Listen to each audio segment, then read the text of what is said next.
ऐसे घर में जन्म लिया, संघर्ष किया, मेहनत किया, बम्बई जैसे शहर गया, मेहनत मजदूरी करके अपना मुकाम को हासिल किया। जब मैं बिहार आया, मैंने देखा कि लोग चांद में घर बनाने के लिए सोच रहा है, लेकिन हमारे लोगों के लिए इस धरती पर रहने के लिए घर नहीं है। फिर मैंने बम्बई के ऐशोराम जिंदगी को छोड़कर अपने समाज के हक अधिकार के लिए मैं लड़ाई लड़ने लगा। और लड़ाई लड़ते लड़ते आपने देखा 2020 में बिहार में हमने 4 विधायक बनाया और बिहार को बता दिया तब निषाद का बेटा सिर्फ मछली नहीं मारता है, विधायक भी बना सकता है। हमने बिहार को बताया और हमारे सहयोग से बिहार की सरकार बना। अगर हम समर्थन नहीं देते तो बिहार में नीतीश कुमार का सरकार नहीं बनता और नीतीश जी मुख्यमंत्री नहीं बनते। हमने उनको मुख्यमंत्री बनाया, हम मंत्री बने, अपने समाज के हक अधिकार के लिए हम काम कर रहे थे, हम आवाज उठा रहे थे। तो मोदी जी की इस नजर में एक मल्ला का बेटा गुनहगार है। क्या बताइए आप लोग कि अपने समाज के हक अधिकार के लिए लड़ाई लड़ना क्या मैं गुनाह कर रहा हूं? ये कोई गुनाह है क्या? हर व्यक्ति का कर्तव्य है अपने परिवार के लिए, अपने समाज के लिए, अपने राज्य के लिए, अपने गांव के लिए लड़ाई लड़ना। साथियों, अगर हम लड़ रहे थे कौन गुनाह किया? तो आपने देखा कि हमारे विधायक को खरीद लिया, हमको सरकार से बाहर कर दिया। तो इसलिए साथियों, ये सरकार आपका नहीं है, ये अडानी अंबानी का सरकार है। ये गरीब का बेटा को सर उठा के जीना नहीं देना चाहता है। आपने देखा अभी 4 दिन पहले हमने मोदी जी को आईना दिखाया, हमारा सुरक्षा वापस ले गया। अरे हम लोग सुरक्षा वापस लिए, हम डर जाएंगे? हम बिहार में निषाद मल्ला का बेटा है, हम गुजराती से डरने वाले नहीं है, मजबूती से लड़ाई लड़ेंगे। दशरथ माझी ने कहा था जब तक तोड़ेंगे नहीं तब तक छोड़ेंगे नहीं। एक मल्ला का बेटा का वादा है, जब तक भाजपा को घमंड को तोड़ेंगे नहीं तब तक छोड़ेंगे नहीं। इसलिए साथियों, आज हम लोग आदरणीय लालू प्रसाद जी की विचारधारा पे चल रहे हैं और अभी जो चुनाव हो रहा है, अगर आज बिहार में हर जिला में, हर लोकसभा में निषाद का बेटा मजबूती से खड़ा हो जाएंगे, फिर लालू जी ने हमको सम्मान दिया। आज भाजपा तो हमको खत्म कर दिया था, हमारे पार्टी को तोड़ दिया, हमारे विधायक को ले लिया, हमारा चुनाव चिन्ह छुड़वा दिया, हमारे पार्टी को खत्म करवा रहा था।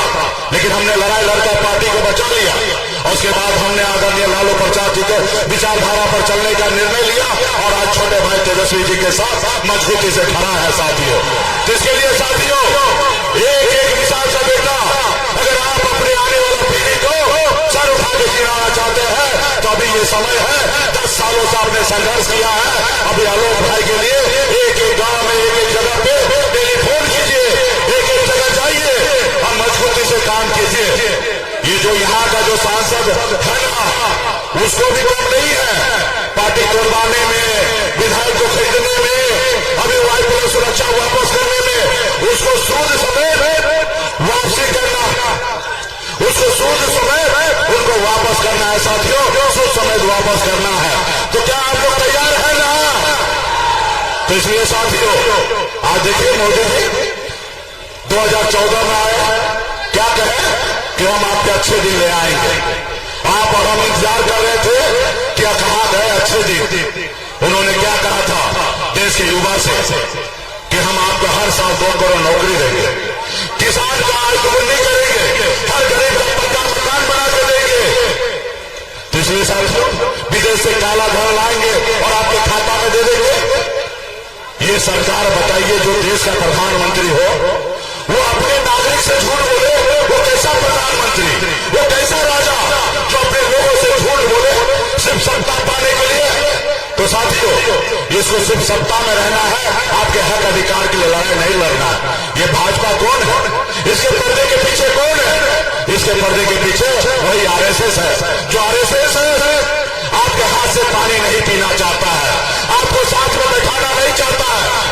वो आज आपका वोट लेगा और दिल्ली में आपका सिफारिश करेगा, कभी नहीं करेगा। जो आपका एक आध हाथ में से पानी जो नहीं पी सकता, वो आपके लिए क्या लड़ाई लड़ेगा? साथियों, इसलिए साथियों, आप जनता मालिक है, ये मोदी जी मालिक नहीं है देश का। ये मोदी जी जो है वो जनता का सेवक है, लेकिन वो अपने आप को मालिक सहसा हिटलर समझने लगा है। आज उसके सामने में अगर कोई आवाज उठाता है तो उसको आवाज दबाने की कोशिश करता है। साथियों, बताइए लोकतंत्र कहाँ है? 2 मुख्यमंत्री को जेल डाल दिया गया। आज हम अपने हक अधिकार के लड़ाई लड़ रहे थे, यूपी में जाकर चुनाव लड़ा,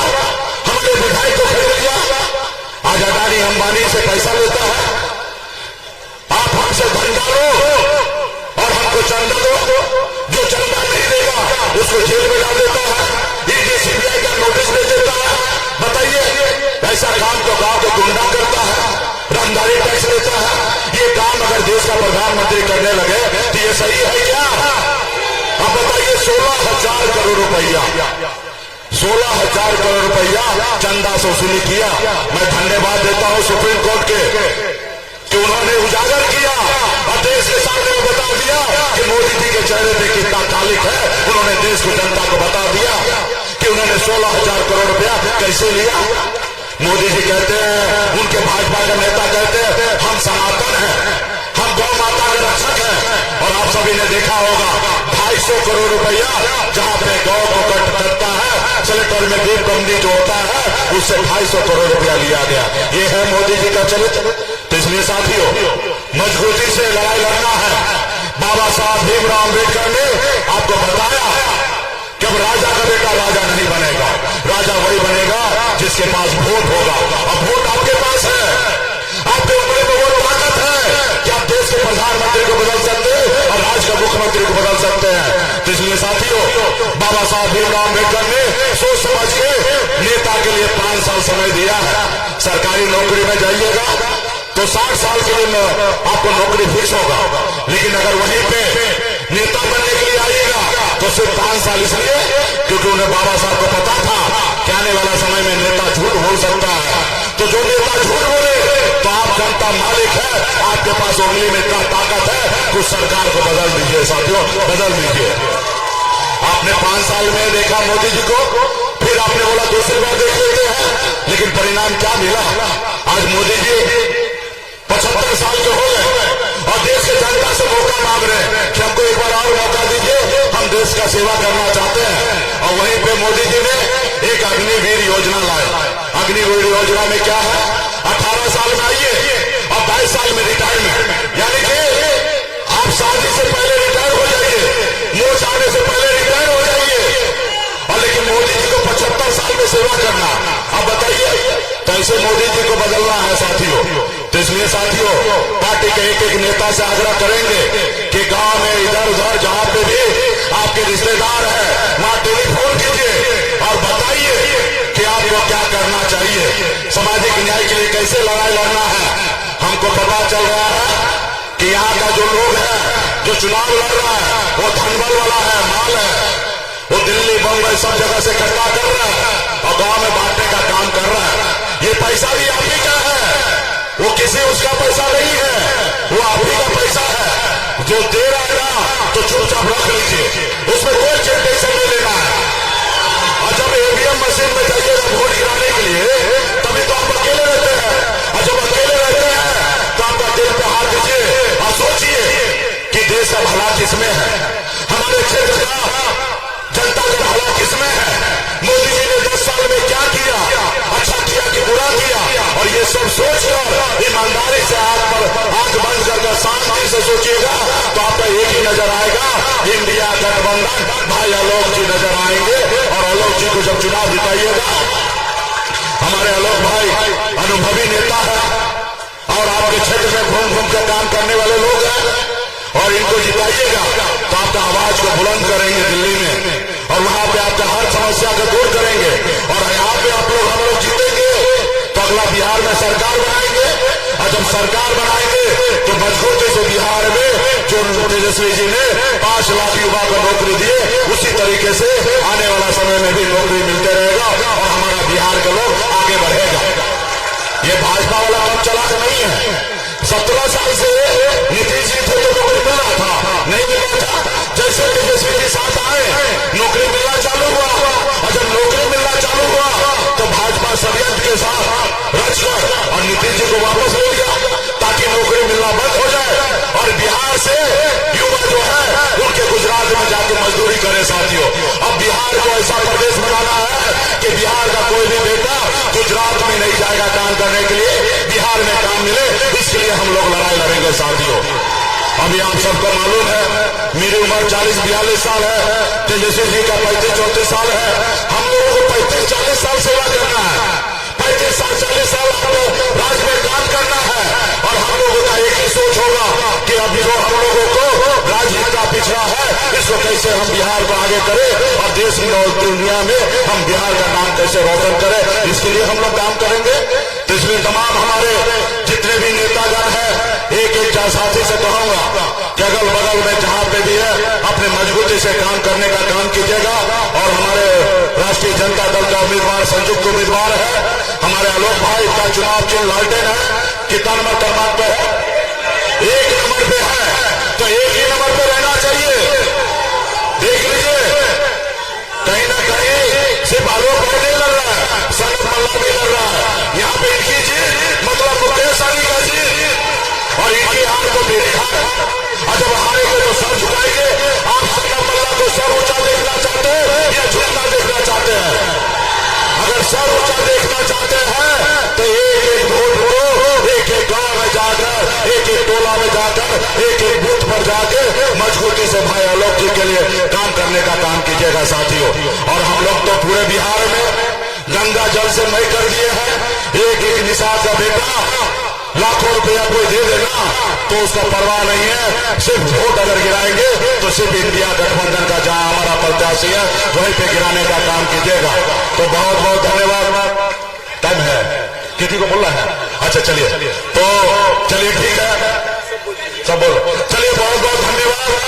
और आने वाला समय में कल भी कार्यक्रम होगा, अभी भी कार्यक्रम है और मजबूती से आप लोग लगे। बहुत बहुत धन्यवाद।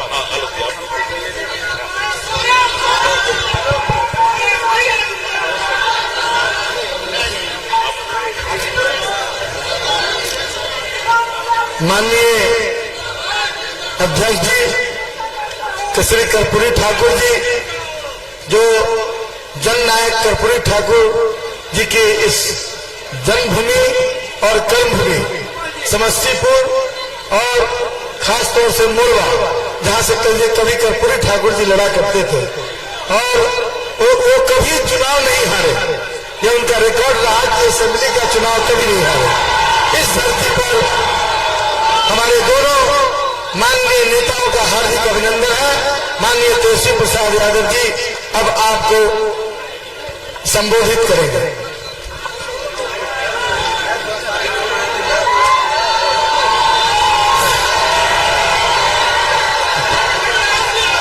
आज मोरवा में चुनावी जनसभा की अध्यक्षता कर रहे हैं राजेश्वर महतो जी, संचालन करता कर्पूरी ठाकुर जी, मंच पर उपस्थित हमारे बड़े भाई वीआईपी पार्टी के संरक्षक मुकेश सहनी जी, माननीय विधायक रणविजय साहू जी, समस्तीपुर से विधायक अख्तरुल इस्लाम शाहिद साहब जी, अजय कुमार बगानी जी, श्रीमती रोमा भारती जी, अशोक सिंह जी, राजेंद्र साहनी जी और सभी हमारे महागठबंधन के नेतागण, पदाधिकारीगण, कार्यकर्तागण, मोरवा के हमारे दूर दूर से आए बुजुर्ग अभिभावक को यहीं से पैर छू करके प्रणाम करते हैं, माताएं बहनों को यहीं से प्रणाम करते हैं और नौजवान युवा साथियों को यहीं से गले लगाते हैं। पिछला मेरा प्रोग्राम था पटोरी में, तो उस दिन मेरा हेलीकॉप्टर खराब हो गया था तो नहीं आ पाए। तो हुआ कि नहीं भाई फिर से चलो पटोरी ना तो सही मोरवे सही। तो मोरवा आप लोगों के बीच आए हैं आशीर्वाद देने, आप लोगों से आए ताकत लेने। और यहाँ लालू जी ने आलोक कुमार मेहता जी को प्रत्याशी बनाया है और आपसे अपील यही है कि एक एक वोट जो है आलोक कुमार मेहता जी को वोट देकर के भारी मतों से विजय बनाने का काम करें। देखिए आलोक कुमार मेहता सबका चहेता, आलोक कुमार मेहता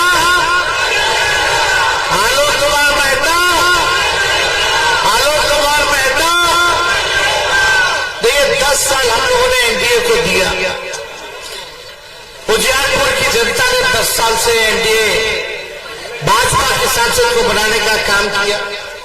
केंद्र में भाजपा की सरकार 17 साल से, बिहार में उनकी सरकार, लेकिन अभी भी मोड़वा के लिए प्रधानमंत्री नरेंद्र मोदी जी ने क्या किया ये बता दीजिए। एक काम बता दो जो नरेंद्र मोदी जी ने मोड़वा के लिए किया हो। और आप लोग मानते हैं इस बात को कि अगर मोड़वा का विकास नहीं होगा तो समस्तीपुर का विकास नहीं हो सकता, उजियारपुर का नहीं हो सकता, बिहार का नहीं हो सकता। और जब बिहार का विकास नहीं हो सकता तो देश का विकास नहीं हो सकता। तो आप बताओ आपके लिए क्या किया मोदी जी ने? असल मुद्दा क्या है? बेरोजगारी का है कि नहीं है? कितना नौजवान बेरोजगार है? जरा हाथ उठा के बताइए। इतने लोग पढ़ लिया लिख लिया फिर भी नौकरी नहीं, रोजगार नहीं। महंगाई सबसे बड़ा मुद्दा है कि नहीं? पहले गैस सिलेंडर 400 रुपए में, अब 1200, 1400। पेट्रोल डीजल 100 के पार हुआ कि नहीं हुआ? महंगाई बढ़ गई, बेरोजगारी बढ़ गई, गरीबी बढ़ी है कि नहीं बढ़ी है? बताइए तो। अमीर अमीर होता गया, गरीब गरीब होता चला गया। तो विकास क्या किए मोदी जी? यही मोदी जी आए थे जो भाषण में क्या कहते थे? भाई बहनों, मोदी आएगा तो अच्छे दिन आएगा। बताओ अच्छे दिन आए कि नहीं है? 2 करोड़ नौकरी देगा साल में, मिला नौकरी को, खाता में कितना लाख आ गया? नहीं सुने? अरे नहीं सुने, जोर से बोलो।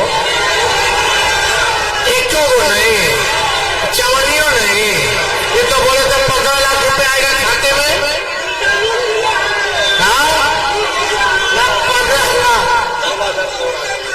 कच्चा मकान को बोले तो पक्का मकान बना देंगे।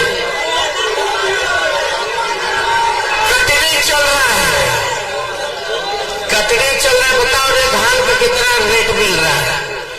बताइए हमारे किसान भाई, कितना रेट मिलता? सही रेट मिल रहा है? जैसे तैसे चल रहा है, एमएसपीओ पे नहीं मिल रहा है। तो मोदी जी तो कहे थे कि किसान भाई लोग के आय को जो है दोगुना कर देंगे। दोगुना हुआ है किसान भाई? अरे मोड़वा में छोड़ो, समस्तीपुर उजियारपुर में अगर कारखाना मोदी जी को न लगवाए तो बता दो। अरे कोई कारखाना लगाओ क्या? तो मोदी जी कौन सा विकास किए रे भाई? तो 10 साल तक क्या किए? झूठ बोले। वो कहाँ है? वो कहाँ है मेरा मोदी जी का जुटवा? कहाँ है?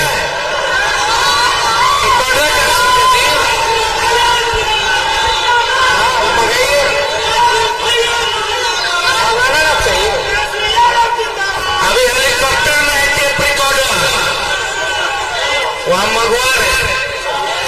लेकिन मोदी जी ने इतना झूठ बोला कि गोबर को भी हलवा बना दिया। खाली झूठे बोले। अब 24 आया तो क्या बोलते हैं? हिंदू, मुस्लिम, मंदिर, मस्जिद, इस्लाम, सनातन। अब हिंदू के नाम पे वोट मांग रहे, अब मंदिर के नाम पे वोट मांग रहे। अरे मोदी जी, आप 10 साल कोई काम दिलाने को नहीं है तो कम से कम हमारे समाज को मत बांटो, समाज को लड़ाओ मत, भाई भाई को मत लड़ाओ। मोदी जी क्या बोला कि विपक्ष वाला पीछे हो जाओ भाई, पीछे हो जाओ। विपक्ष वाला आएगा तो मंगलसूत्र छीन लेगा। किसी का हिम्मत है जी? तेजस्वी ऐसा कर सकता है? अपनी बहन और अपनी मां से मंगलसूत्र छीनेंगे? यही काम है। हम तो नौकरी दे 5 लाख, तेजस्वी ने तो 5 लाख नौकरी दिया। मिलेगा। प्रधानमंत्री का कोई स्तर नहीं रह गया। हम तो सुने थे बुजुर्ग हैं, अब बुजुर्ग लोग काम का बात करता है, ज्ञान का बात करता है, ध्यान का बात करता है, लेकिन ये हमारे प्रधानमंत्री जी ऐसे बुजुर्ग हैं खाली नफरत और झूठ और बेकार की बात करते हैं। चार चीज से संभव है इस दुनिया में, चार चीज। पहला कि सूर्य भगवान का पश्चिम से उगना, दूसरा रेगिस्तान में मछली मारना, तीसरा आसमान में पेड़ उगाना, और चौथा मोदी जी के मुंह से काम और मुद्दे की बात सुनना।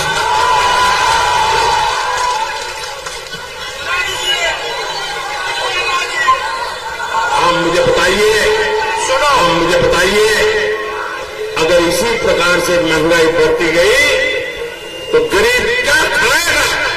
लेकिन प्रधानमंत्री महंगाई का मां बोलने के लिए तैयार नहीं है, महंगाई का मां बोलने के लिए तैयार नहीं। इनका अहंकार इतना है, महंगाई के लिए एक शब्द बोलने को तैयार नहीं है। मरो मरो, आपका नसीब।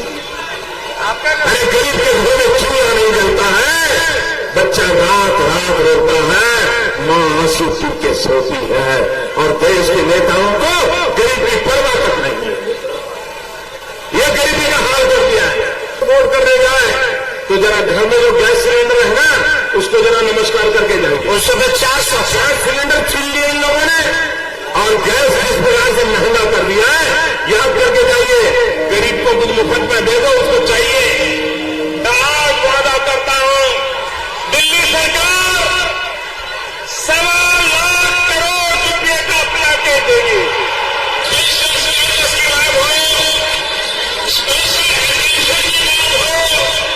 जो भी करने की आवश्यकता होगी, दिल्ली में आने वाली नई सरकार उसकी प्राथमिकता होगी। यहाँ पर एक बुजुर्ग चीनी की बेटी काले चौल के भाई गन्ना कमाई की खेती करने वाले किसान का क्या हुआ? हिंदुस्तान के एक एक गरीब आदमी को मुफ्त में 15-20 लाख रुपए मिलेंगे। एक एक पाई हिंदुस्तान की वापस लाई जाएगी।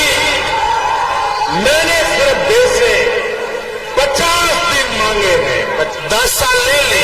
अगर 30 दिसंबर के बाद कोई मेरी कमी रह जाए, कोई मेरी गलती निकल जाए, कोई मेरा गलत इरादा निकल जाए, मैक्सिमम वॉल्यूम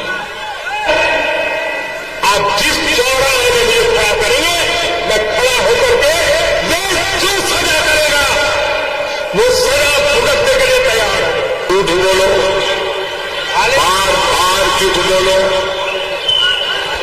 जो भी बोल सकते हैं सब झूठ बोलो, जहां भी बोल सकते हैं झूठ बोलो, जितनी बार बोल सकते हैं झूठ बोलो, किसी भी विषय पर बोलो तो सिर्फ और सिर्फ झूठ बोलो। एक ही काम, झूठ बोलो, झूठ बोलो, झूठ बोलो, बार बार बोलो, बार बार बोलो, बार बार बोलो, हर जगह पे बोलो, और जोर जोर से बोलो। अरे हम तो फकीर आदमी है, झोला लेके चल पड़ेंगे। अब देखिए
सरकारी नौकरी हमारी सरकार देने का काम करेगी।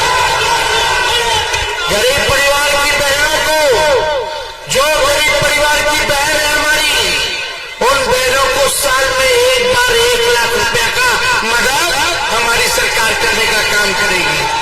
यानी हर महीने गरीब परिवार की पहले जैसे बहाली होती थी वैसे किया जाएगा। गैस सिलेंडर जो मोदी जी 1400 कर दिए हैं उसको 500 रुपया हम लोग करने का काम करेंगे। और फ्री में 200 यूनिट बिजली, 200 यूनिट फ्री में बिजली आप सब लोगों को हम लोग उपलब्ध कराएंगे। ये सारा हम लोग काम करेंगे। लेकिन यहाँ जो भाजपा के सांसद है 10 साल तक रहे और 10 साल में केंद्र मंत्री बने, गृह मंत्री, राज्य मंत्री बने, अमित शाह जी के नीचे। उनका एक ही काम, लालू जी को फंसा दो मुकदमा में, लालू जी का बेटा को फंसा दो मुकदमा में। लालू जी के बेटा बेटी तक ठीक था, 7 बहनों पर मुकदमा करवा दिया। आप समझिए, कोई और नहीं किया। इसमें सबसे ज्यादा योगदान लालू जी क्या हमारे यहाँ रेप पड़वाने में यहाँ के सांसद की भूमिका सबसे ज्यादा है। अभी भी उसके मुंह से उजियारपुर में क्या किया, मोरवा में क्या किया, कभी नहीं सुनते उसके मुंह से। एक ही बात सुनते कि खाली लालू जी और तेजस्वी को दिन रात गाली देना, दिन रात गाली देना। अरे भाई, गाली देने से कुछ नहीं होता है, काम करने से होता है। इसलिए आप सब लोगों को आज पर मन बना के फैसला करना पड़ेगा कि आलोक कुमार मेहता जी को विजय बनाए। हम सब लोग एक हो गए। मुकेश सहनी जी हमारे बड़े भाई हैं। केंद्र में तो हम लोग सरकार बनाएंगे, उसके बाद हम लोग बिहार में बनाएंगे।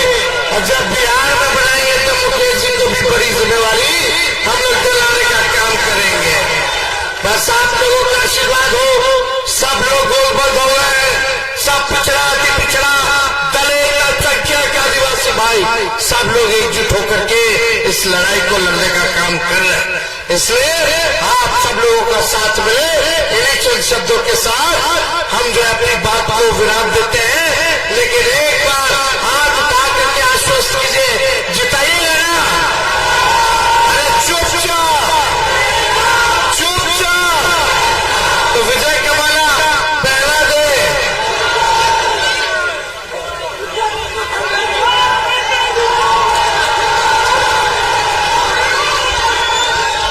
हो गया,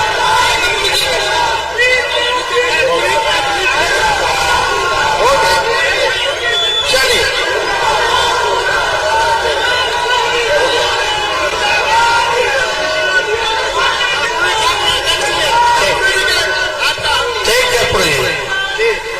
देखिए, हम इस अवस्था में भी आए, डॉक्टर हमको बोला कि बेड रेस्ट कीजिए। हम बोले कि बेड रेस्ट करेंगे तो 3 हफ्ता का चुनाव खत्म हो जाएगा। हम बोले कि अब डॉक्टर साहब अब हम बेड रेस्ट नहीं करेंगे जब तक मोदी जी को बेड रेस्ट नहीं करा देते। तेजस्वी साहब बैठने वाला हम लोग देंगे, बेल्ट वेल्ट लगा के दिन भर इंजेक्शन लेकर के हम लोग चल रहे हैं। कमर के हड्डी पे चोट है तो आप लोगों का आशीर्वाद मिले। आपकी लड़ाई लड़ रहे हैं। जब तक नौजवानों को नौकरी नहीं मिलता तेजस्वी अस्थिर नहीं बैठेगा, शांत नहीं बैठेगा। आप लोगों का बहुत बहुत धन्यवाद। जय हिंद। मोरवा की जनता जिंदाबाद, मोरवा की जनता जिंदाबाद। तेजस्वी है तो ताकत है,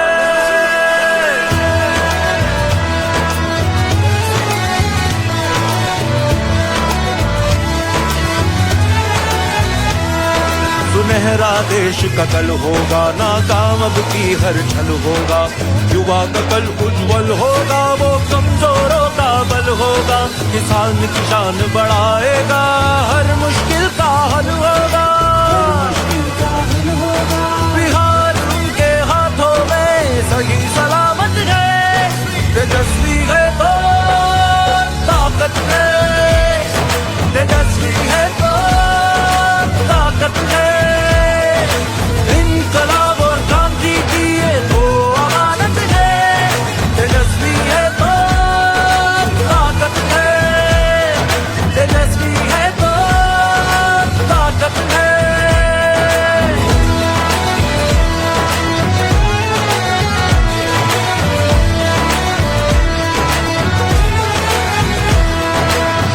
बजेगा, परिवर्तन का दशो दिशाओं में गूंजेगा। बिहार बढ़ेगा, सबसे आगे विकास गगन को छू लेगा। कर्ज की पासी नहीं किसान, खुशहाली का झूला झूलेगा। नए इरादे लेकर अब वो नई मंजिल तक पहुंचेगा। सबको शिक्षा, सबको प्रगति, सबकी हिफाजत है। तेजस्वी है तो ताकत है, तेजस्वी है तो ताकत है।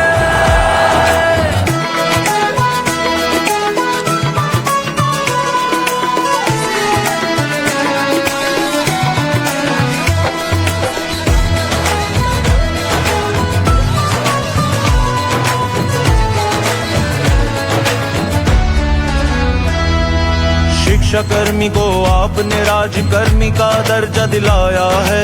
छोटे से कार्यकाल में जातिगत गणना भी कराया है। स्वास्थ्य शिक्षा को बेहतर कर उनमें सुधार भी लाया है। 4 लाख नौकरियां देकर आपने तो दिखलाया है।